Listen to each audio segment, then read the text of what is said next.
Eastern State Penitentiary, built in 1829 with castle-like walls and imposing guard towers. Eastern State Penitentiary in Philadelphia, Pennsylvania was the first prison to institute solitary confinement. Prisoners lived alone, ate alone, and even exercised alone in individual yards. When an inmate left his cell, a guard covered his head with a hood so that he remained in confinement. Although the solitary system was quickly discarded due to overcrowding, Eastern State is widely believed to have caused mental illness among its prisoners. It operated as a regular prison from 1913 until it closed in 1970, during which time it housed both Al Capone and bank robber Willie Sutton. The prison was abandoned in 1971, and rumors of strange happenings have plagued the Stone Penitentiary ever since. Visitors to the prison, and there are many, for Eastern State is now a museum and Halloween haunted house, report footsteps in the yards, the sound of someone pacing in the cells, eerie noises, and lonely wails that drift through the cold, dark corridors. Cell Block 12 is famous for its disembodied laughter, and one guard tower appears, on some nights, to be occupied by a shadowy figure keeping watch over the empty prison. Gettysburg Battlefield. The Battle of Gettysburg lasted for 3 days and was one of the bloodiest in American history. Some 50,000 young men died in the conflict. With so many young men killed so violently, many believe the site is haunted by fallen soldiers unable to accept their untimely fate. These restless souls wander the Pennsylvania field, searching for their rifles and comrades, unaware that the battle is over.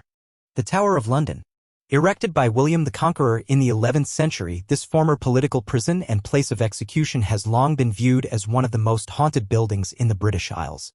Among the ghosts flitting through the fortress are the spirits of Anne Boleyn, the wife of Henry VIII, who was beheaded in 1536, Lady Jane Grey, who was spotted by a guardsman on February 12, 1957, on the 403rd anniversary of her death, and Sir Walter Raleigh. The first ghost allegedly spotted in the building was Thomas Becket's, in the 13th century. The Amityville House. The house on 112 Ocean Avenue in Amityville, New York, an upscale Long Island suburb, was the site of a brutal family murder in which 23-year-old Ronald DeFeo, Jr. shot and killed his parents and 4 younger siblings on November 14, 1974. But much of the legend surrounding the home stems from the family, who moved in a little over a year after the murders. George and Kathy Lutz and their 4 children, knowing about the tragic events that had taken place, agreed to see the property, including a 4,000-square-foot house, waterfront access, a boathouse, heated swimming pool, garage, and full basement, and eventually bought it. As soon as Kathy had walked into the house, she had a smile on her face that just beamed. That hadn't happened in all the previous homes we looked at, George Lutz recalled later, describing the events at Amityville at a paranormal convention. I knew from the look on her face that this was to be our dream home.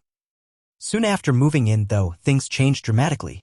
Even after having the place blessed by a priest at the urging of a friend, George and Kathy said they began experiencing strange things, banging noises, footsteps untraceable to any family member's movements, mysterious and pervasive odors, green jello-like substances leaking from walls, toilet water turning back, swarms of houseflies and eyes peering in from outside the windows. Even the family's behavior began to change. George was often sick, went days without bathing, and lost weight, while Kathy had constant nightmares. The children began to fight with each other. After the disturbances worsened, the Lutzes decided to leave the house temporarily. But the night in which they were to depart turned out to be their last night there. Although George Lutz is reluctant to explain the full details of that night, he once said that the hardest thing for those people who experience a haunting is the loss of being able to communicate with anyone else about it. It's not talked about, it's not understood, and when it happens to you, you become an alien to everyone else. The Lutz's entire account was later dismissed as a fabrication by a paranormal investigator, the late Dr. Stephen Kaplan.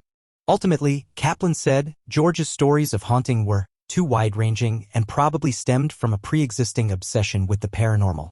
The Edinburgh Castle, with some 900 years of history behind it, it would almost be a surprise if Edinburgh Castle wasn't one of Scotland's most haunted sites. Since its construction as a military fortress in the early 12th century, the castle has witnessed surprise attacks, executions, and even a brief capture by the English.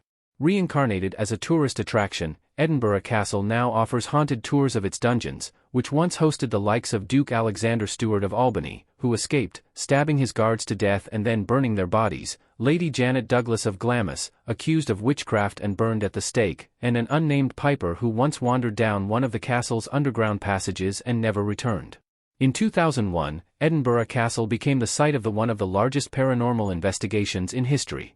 A team of 9 researchers and over 200 members of the public explored the castle's forgotten chambers and secret passages for signs of ghostly happenings. The public was not told which areas of the castle were rumored to be haunted and which were not. 51% of participants in haunted areas reported paranormal experiences, while only 35% did so in the non-haunted areas. Shadowy figures, sudden drops in temperature and the feeling of something tugging on your clothes are all everyday experiences in Edinburgh. If the castle's paranormal activity isn't enough, Edinburgh also boasts the Mary King's Close, an underground area of the city in which victims of the Black Plague were quarantined and left to die. The Myrtles Plantation. This estate in St. Francisville, Louisiana, built in 1796 by General David Bradford, is considered one of America's most haunted locales. Some say it has witnessed as many as 10 murders. Though it allegedly hosts several ghosts, one of the most popular tales concerns a former slave named Chloe, who, as legend goes, had her ear chopped off by her master for eavesdropping. She allegedly sought revenge by poisoning a birthday cake, which killed 2 of the slave master's daughters. Their spirits are also said to haunt the plantation. According to the story, Chloe was hung by fellow slaves and lingers around the plantation, her severed ear concealed by a turban. The Queen Mary, a former luxury ocean liner and warship nicknamed the Grey Ghost, the Queen Mary was purchased by the city of Long Beach in 1967, transformed into a hotel, and became a popular tourist attraction. A meal and a guided walk around the ship's paranormal hotspots can run up to $109. Among the ghosts reportedly still hanging around are a sailor who died in the ship's engine room, a lady in white, and children who drowned in the ship's pool.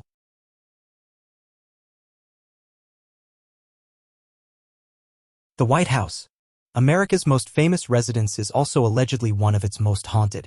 According to lore, some of its inhabitants felt such ties to the seat of the American power that they chose to linger long after their deaths. If you believe the whispers, the ghost of Abigail Adams, wife of John, does laundry in the East Room, while Dolly Madison's spirit likes to lurk around the Rose Garden, and, of course, the Lincoln bedroom may be the site of visits from Honest Abe. The Winchester House. If this mystery house isn't actually haunted and the U.S. Department of Commerce has certified that it is, it's still one of the spookier construction projects in history. After the death of her husband and child, Sarah Winchester, the wife of the riflemaker's son, consulted a seer who proclaimed her family had been killed by the ghosts of those who died of bullets from her family's guns. The seer suggested that only perpetual construction on the family's mansion could mollify these spirits. So that's what Sarah Winchester ordered. Workmen labored on the property every hour of every day for 38 years. The 160-room estate, built entirely without the aid of blueprints, is truly bizarre. Some of the creepier features are staircases to nowhere, doors that open onto brick walls or 10-foot drops, and a window with an etched glass spiderweb motif.